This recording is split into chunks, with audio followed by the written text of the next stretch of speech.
अस्सलाम वालेकुम। आज हम लोग करने लगे हैं फिज़िक्स चैप्टर 4 न्यूमेरिकल। सबसे पहला न्यूमेरिकल है a force of 200 newton is acting on a cart at an angle of 30 degree. एक 200 न्यूटन की फोर्स जो है वो कार्ट पे लगती है। कार्ट वो कैरी होता है जो सुपर मार्केट्स में यूज़ होता है सामान को ले जाने के लिए, मतलब कस्टमर्स जो यूज़ करते हैं। At angle of the 30 degree with a horizontal direction. Horizontal direction में जो है उस पर 30 डिग्री की फोर्स लग रही है। Find the X and the Y component of the force. हम लोग ने इसका एक्स तो हम करने लगे हैं चैप्टर 4 का 4.1। हमें फोर्स दी हुई है 200 न्यूटन की। थीटा हमारे पास है 30 डिग्री। और फाइंड करने के लिए उन्होंने यहाँ पर कहा है कि find the component X and Y component of force. Force के कंपोनेंट फाइंड करने हैं। F X is equal to find out and F Y is equal to find out.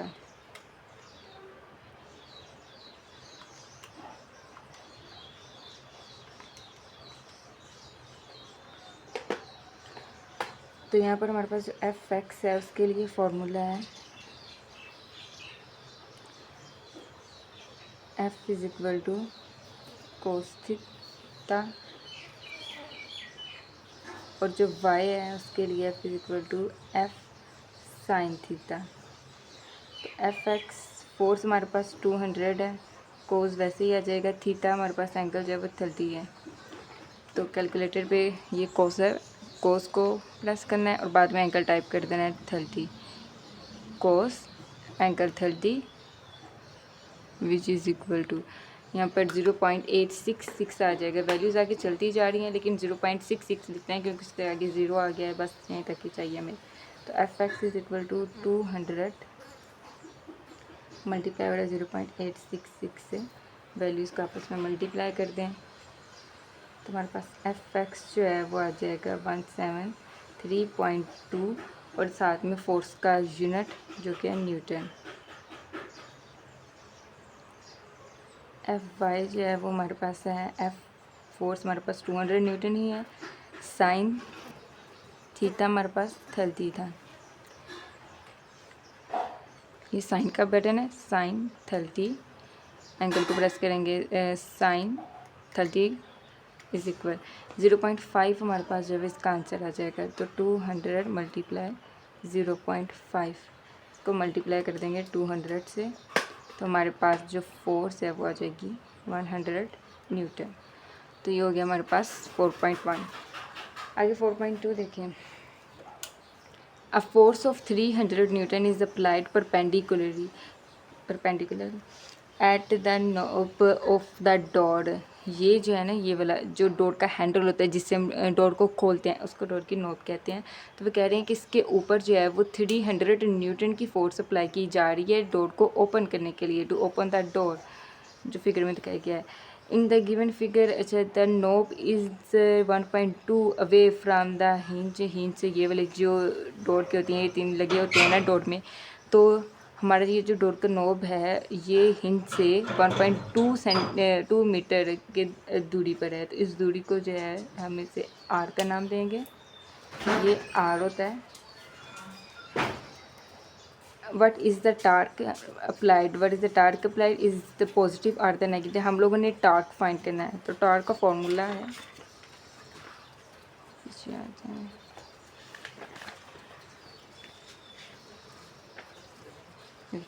Torque is equal to F multiply L. लेकिन हमारे पास ये देखिए force जो है यहाँ पर जो लग रही थी 300 न्यूटन, ये फोर्स होगी, लेकिन ये 1.2 यहाँ से लेकर यहाँ तक इसको तो आर कह दिया है। वो इसलिए क्योंकि हमारा आर जो है वो इक्वल है एल के।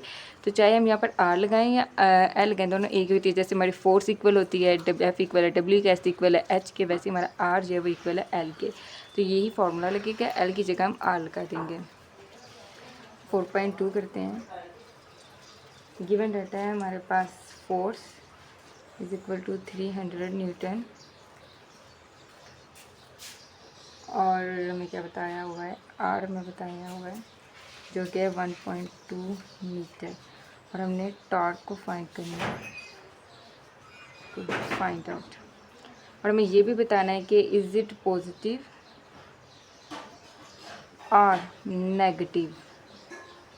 दो चीज़ें बतानी है। सबसे पहले हम टॉर्क लगाते हैं। टॉर्क का फॉर्मूला है हमारे पास F multiply R। Torque is equal to force है 300 मल्टीप्लाई R 1.2। तो हमारा टॉर्क आ जाएगा equal 300 multiply 1.2 is equal to 360 newton metre. Force का यूनिट N और साथ में R का यूनिट M। तो ये बन गया टॉर्क का यूनिट न्यूटन मीटर। उसके बाद ये बताना था कि ये पॉजिटिव है या नो। फॉर एग्जाम्पल ये क्लॉक है 1 2 3 4, तो क्लॉक जो है वो इस तरह को रोटेट करता है। तो ये हमारी जो है क्लॉकवाइज है। और इसके जो अपोजिट अगर देखें, जो चीज़ अगर हम अपोजिट देखें तो चीज़ इस तरह से इस डायरेक्शन से मूव करना शुरू करे वो होगी एंटी क्लॉकवाइज। तो जो एंटी क्लॉकवाइज होता है वो पॉजिटिव होता है, जो क्लॉकवाइज होता है वो नेगेटिव होता है। फ्रेंड्स हमारा जो डोर है वो क्लॉक के अपोजिट डायरेक्शन में वो इस तरह को मूव कर रहा है। वो इस तरह अगर मूव कर रहा होता है, इस डायरेक्शन को मूव कर रहा होता है, उसने क्लॉकवाइज होना था। ये दूसरी तरफ मूव कर रहा है तो ये एंटी क्लॉकवाइज है। तो इसलिए हमारा यहाँ पर लिखते हैं कि since the door is open in anti clockwise direction so the torque is positive. ये हो गया 4.2 भी। आइए अगला क्वेश्चन देखें। Two weights are hanging from a meter rule at the positive as the position as shown in the given figure. If the meter rule is balanced in the center of the gravity, find the unknown weight. हमें यहाँ पर जो है वो graph में सारा कुछ बताया हुआ है। सबसे पहले फिगर में वेट बताया हुआ है। ये जो है यहाँ पर वेट इसका 4 न्यूटन है और इसका जो यहाँ से लेके यहाँ तक ओरिजिन से पिवट से लेके यहाँ तक का जो डिस्टेंस है वो 30 है एक का, और एक का जो है वो 40 है। तो इसको हम दे देते हैं M1 का नेम। इसको अब ये वेट इसका फिर M1 हो जाएगा। इसके वेट जो डिस्टेंस उसको हम 2 का दे देते हैं नेम। यहाँ पर R आएगा, सॉरी R, ये हो जाएगा हमारे पास R2। और ये वाला हमारा जो वेट है इसको हम दे देते हैं नेम में वेट 2 का, जो कि हम लोगों ने फाइंड करना है। तो इसको भी सिंपल टॉर्क के फॉर्मूले से फाइंड कर लेना है। देखते हैं।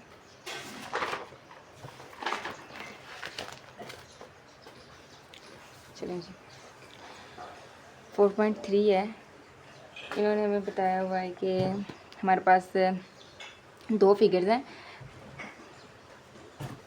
हमारे पास दो फिगर्स हैं, एक हमारे पास ये है, एक ये है। दो वेट्स हैं। एक का वेट जो है वो 4 न्यूटन है। एक का हमें फाइंड करने के लिए क्या है, और यहाँ से लेकर यहाँ तक का जो पिवट से लेके यहाँ तक का जो डिस्टेंस टॉर्क R है वो एक 30 है और एक जो है वो 40 है। तो हम पहले को जो है जो हमारे पास ऑलरेडी मौजूद है उनको R1 कह देते हैं, जो कि 30 सेंटीमीटर, और जो R2 है उसे हम कह लेते हैं 40 सेंटीमीटर। और जो मैं N वेट दिया था वो है 4 न्यूटन, और इसका वेट 2 जो है वो हम लोगों ने फाइंड करना है। Torque is equal to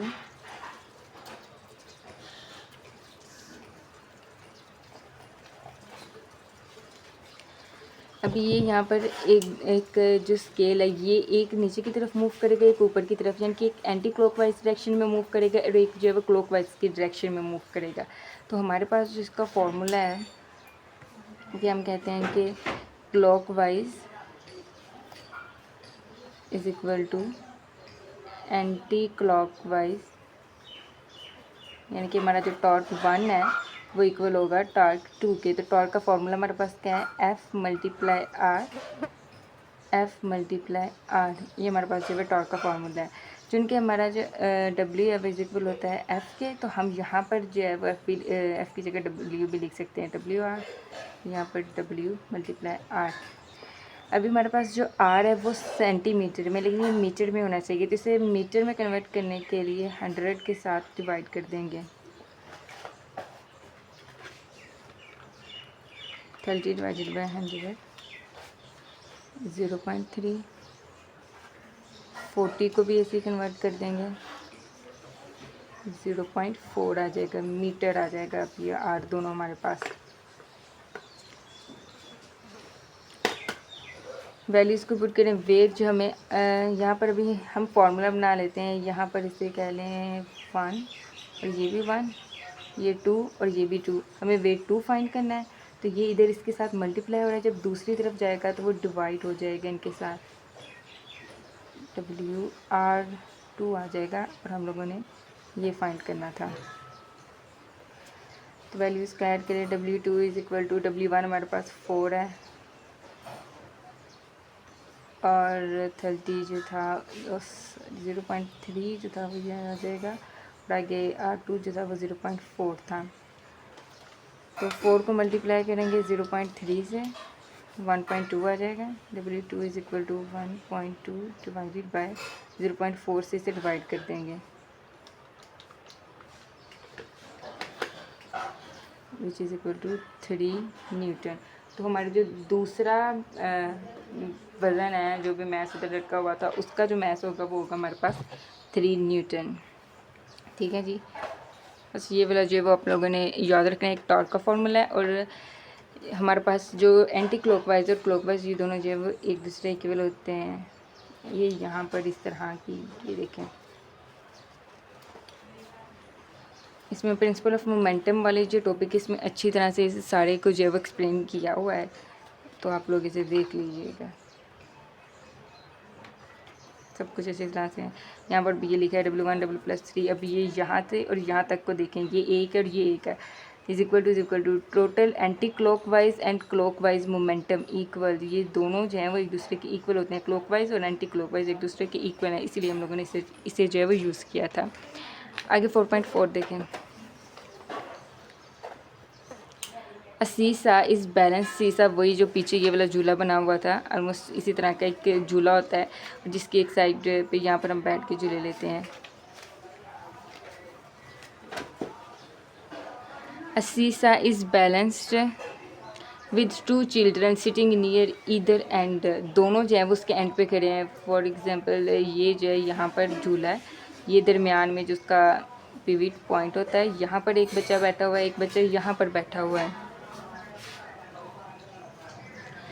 child A whose weight is 30 kg and sit 2 metre away from the pivot. जो चाइल्ड ए, इसको चाइल्ड ए का नेम दे देते हैं, इसका वज़न जो है वो 30 kg है और इस ये कहाँ से 2 मीटर अवे, यहाँ से इस पिवट, ये वाला हमारा जो पिवट है यहाँ से इस जो फासला है इसका ये 2 मीटर का है। While the B weight 40 kg is sit 1.5 metre from the pivot। जो दूसरा B है उसका वज़न है 40 kg, जो कि यहाँ से इस पिवट से 1.5 की दूरी पर बैठा हुआ है। Calculate the total momentum on the each side and determined if the seesaw is in equilibrium. हम लोगों ने दोनों साइड का मोमेंटम, टोटल मोमेंटम जो है वो फाइंड करना है और ये बताना है कि सीसा जो है वो इक्विलिब्रियम है या नहीं है। गिवन डाटा सबसे पहले लिखते हैं, 4.4 है क्वेश्चन। गिवन डाटा में सबसे पहले जो है वो हमें दिया हुआ है वेट 1, जो पहले बच्चे का वज़न है। अभी यहाँ पर देखिए वेट और का जो यूनिट होता है वो होता है न्यूटन, लेकिन यहाँ पर उन्होंने किलोग्राम दिया हुआ है, ये देखिए किलोग्राम दिया हुआ है, तो इसका मतलब ये वेट नहीं, उस बच्चे का मैस बताया हुआ, उस बच्चे का मैस कितना है। तो हम यहाँ पर m लिखेंगे, इसे m is equal to 30 kg, m1 है और ये बैठा कितनी दूर पे, यानी कि इसका जो r1 है वो है 2 मीटर, m2 और इसका वज़न बच्चे का 40 kg है और ये बैठा कितनी दूरी पे है, ये बैठा हुआ था 1.5 मीटर की दूरी पर।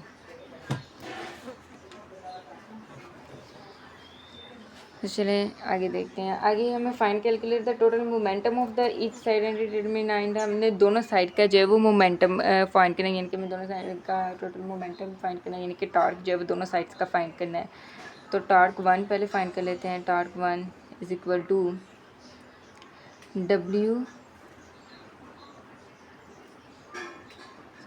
एफ या W लगा ले, एक ही बात है, R। और टॉर्क 2 का भी यही फार्मूला लगेगा, F मल्टीप्लाई R, यहाँ पर 2 आएगा, यहाँ पर 1 आएगा। टॉर्क 1 में देखिए हमारे पास फोर्स तो है नहीं, हमारे पास तो मैस है, तो फोर्स किसके इक्वल होती है, फोर्स इक्वल होती है mg। एम जी, यहाँ पर अभी ग्रेविटी की बात हो रही है क्योंकि झूला ऊपर नीचे हो रहा है, ग्रेविटी की बात हो रही है, तो हमारे पास जो एम जी आ जाएगा इज इक्वल टू फोर्स की जगह एम जी पुट कर दें और आर इधर भी ऐसे ही कर दें। 2 में फोर्स की जगह एम जी और आर। ग्रेविटी की वैल्यू तो हमें पता ही है ना क्या है ग्रेविटी की वैल्यू। मैथ से यहाँ पर दिया है 30, ग्रेविटी की वैल्यू है 10। 2 दोनों तरफ साथ साथ ही करते जाते हैं। 40 10 1.5। तो टार्क 1 हमारे पास आ जाएगा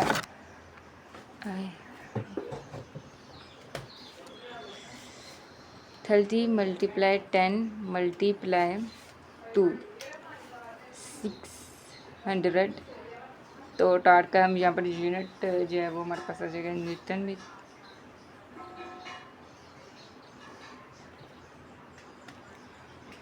और आगे हम लोगों ने फाइंड करना है ये वाला। तो 40 मल्टीप्लाई 10 मल्टीप्लाई 1.5।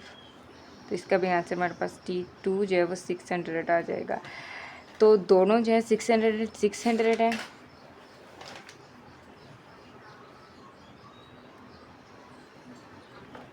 टार्क का यूनिट साथ लगा दें। तो हमने फाइंड क्या करना था, टोटल मोमेंटम क्या था, determinant if the seesaw in equilibrium this यानी कि इसकी जो दोनों साइड्स हैं वो बराबर हैं या नहीं है, ये हम लोगों ने फाइंड करना था। तो दोनों सेम है, so since the both torque are same, so the seesaw in equilibrium is in equilibrium. ठीक है, ये हमारा जब इसका आंसर आ जाएगा। ये हमारे पास 4.4 का आंसर। आगे चलते हैं 4.5 की तरफ। A crowbar is used to lift a box as shown in given graph। ये crowbar है जिसके ज़रिए लेफ्ट वेट जो उठाई जा रही है, यहाँ से जो है वो ऑलमोस्ट थोड़ी सीधी होती है और इसे या नीचे की तरफ प्रेस करेंगे तो वेट जो है वो हमारा ऊपर हो जाएगा। If the downward force of 250 Newton is applied. अभी ये डाउनवर्ड फोर्स से नीचे की तरफ अप्लाई करेंगे तो ये जो नीचे की तरफ फोर्स लग रही है ये फोर्स है 250 न्यूटन की, is applied at the end of the bar. ये एंड से हम लोगों ने इसे पकड़ा हुआ है। How much the weight does the other end bear. ये दूसरी साइड पे जो है वो वेट कितना लगेगा। वेट एक्चुअली फोर्स की इक्वली होता है ना, तो ये जो बेयर है कितना फोर्स लग रहा है यहाँ से उठाने के लिए। The crowbar itself has negligible weight. अब ये यहाँ से लेके यहाँ तक एक आर है और ये यहाँ से लेके यहाँ तक एक आर है। इसे R1 कह लें, इसे R2 कह लें। तो गिवन डाटा पे जाते हैं, हमारे पास 4.5 हमें बताया क्या क्या हुआ है कि हमारे पास जो फोर्स है,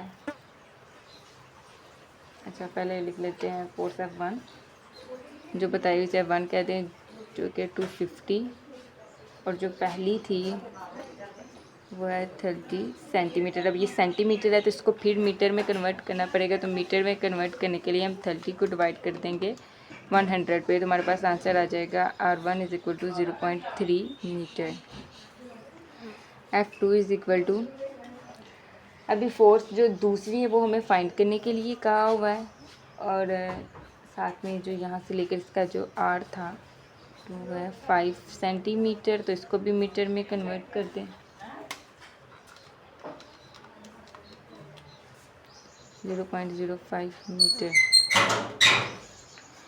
तो इसके लिए भी वही लॉ लगेगा कि जो हमारे पास एंटी क्लॉकवाइज होता है वो क्लॉकवाइज के इक्वल होता है। यानी कि हमारा टॉर्क 1 है वो इक्वल होगा टॉर्क 2 के।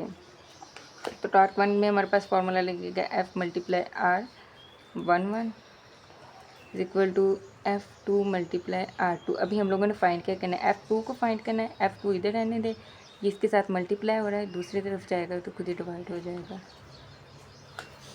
तो F2 is equal to F1 कितने हमारे पास 250, R1 जो है वो हमारे पास है 0.3 डिवाइडेड बाय R2 0.05। क्वेश्चन को सॉल्व और आंसर 250 मल्टीप्लाई 0.3 75 0.05 डिवाइडेड बाय 0.05। तो हमारे पास F2 जो है वो आ जाएगा 1500 फोर्स का यूनिट न्यूटन। हमारे पास F2 आ गया। ये हो गया हमारे पास 4.5।